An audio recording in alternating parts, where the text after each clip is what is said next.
train at Troon this week in preparation for the final, while Dundee United chose to stay at home, training in their usual surroundings and travelling to Hampden Park tomorrow morning. I saw some of their final preparations the other day.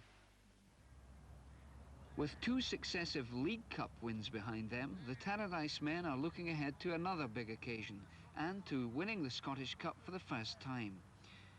Under the management of Jim McLean, they've now reached the stage of believing in themselves and that they can and will win more and more trophies as they progress. Jim McLean has worked hard to mould together a side which he firmly believes will be the team of the 80s. Well, I think the most important factors is having players for quite some time. I think it's vital that you get through periods, if not the whole season, without injuries. And we've been very fortunate up until the last few weeks that we had a run of about 25 games where we had no really any serious injuries at all. And that is the most important factor. But as you see in training here, they work extremely hard during the time that they are at Tannadice. Experience has played a major part in Dundee United's success this season, with players like goalkeeper Hamish McAlpine always ready to take full command in the penalty box. He's one of the few remaining personalities in Scottish football. United are particularly strong at the back, where the partnership of Paul Hegarty and Dave Neary is recognised as the best central defence in the country. Jim, you've also been lucky in having the central defensive partnership of Hegarty and Neary for such a long time. Perhaps you'd like to tell us a bit about them. How do you think they complement each other?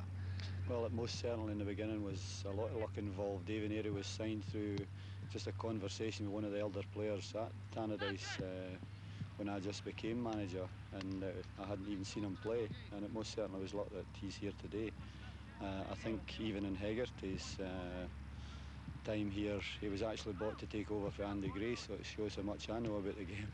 But they really do, like any good parents, complement each other. They seem to know exactly what the other one is doing, and again, they've played together over a long period of time now, and they're still only 24, 25, so this goes back to the first answer where I really believe that the best is still to come to Dundee United.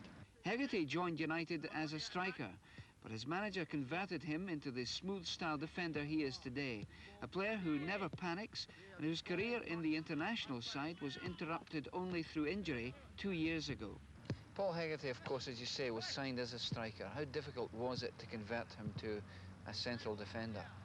It wasn't in the least difficult, and by that I don't mean to criticise him as a striker.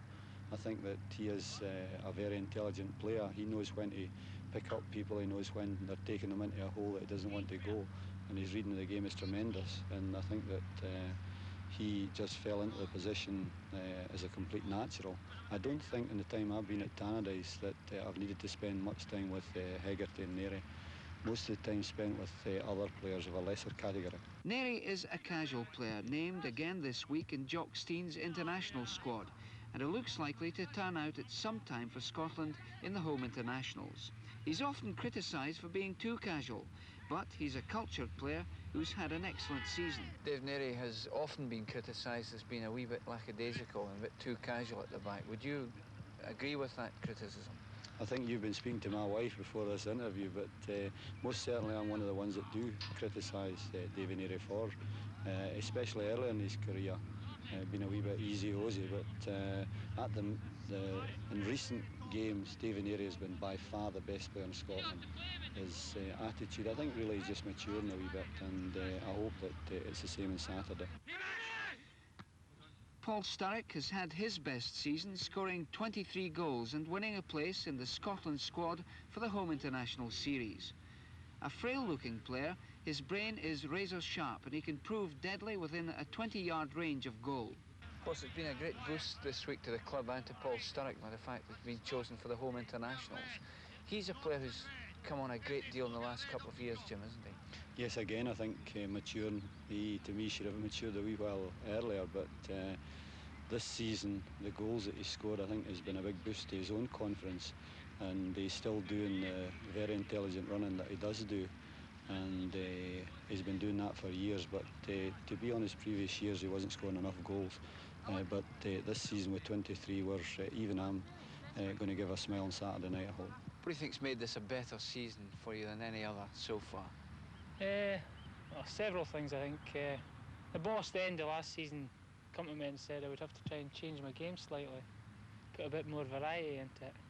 Simply because, you know, when you play teams 4 times, they get to know what you play like and that. So we started working at the beginning of the season and taking the ball more to feet and shielding and holding, and it seems to have worked. Seems to have worked a lot better.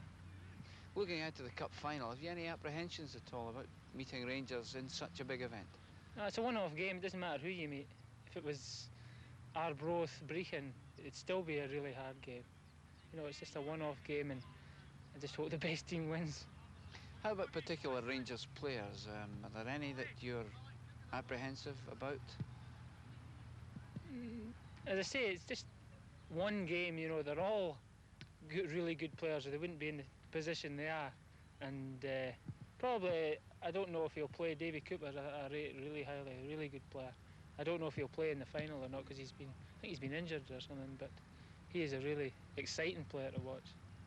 Must have been a great boost to you, Paul, this week, being named in the Scotland squad for the home internationals. What were your feelings about that? Well, I think when everybody starts football, that's their main ambition, and I'm just delighted about it. You know, it's a dream come true, really. Had you had any indications beforehand that you might be picked? No, not really. No, the boss was very quiet about it as well. I didn't know anything about it until yesterday morning. Sturrock's partner in the firing line, Davy Dodds, is a different type of striker. His height makes him a must for the high balls into the box, and this season he's been depended upon to put most of them away. Dodds looked something of a forgotten man at Tannadice until the start of this season. So what happened to make him a much more effective player this term? Well, I think even just a few months ago, David Dodds was most certainly available as a player that just didn't come up to the standards that we hoped here at Tannadice. But the biggest difference, again, in David Dodds is that he himself deserves all the credit, because it was a belief or a lack of belief in his own ability. As far as I'm concerned, at the early part of the season, I explained to the boy that how could he expect me, how could he expect the crowd to have confidence in him when he didn't even have confidence in himself. David Dodds at the minute is without doubt one of the top strikers in Scotland. It's really pleasing for me personally to see the boy play the way that he is at the moment, because he has always had a great attitude towards the game. But the beauty of this United side is teamwork. It's a blend packed with skill, experience and vision. And few people in the game would disagree that Jim McLean has got together an outfit ahead of any other in Scotland for technique and talent. Whatever happens tomorrow, McLean and his men can hold their heads up high in the knowledge that they've given football in this country a side many could do well to try to emulate in method, coordination and style. So Dundee United go into tomorrow's final as ready as they'll ever be, with manager McLean having named the 11 players who turned out in the semi-final win over Celtic, and that's McAlpine, Holt, Coppell, Philip, Hegarty, Nere, Bannon, Milne, Kirkwood, Sturrock and Dodds. And the substitutes will be chosen from Addison, Payne, Gough, Pettigrew.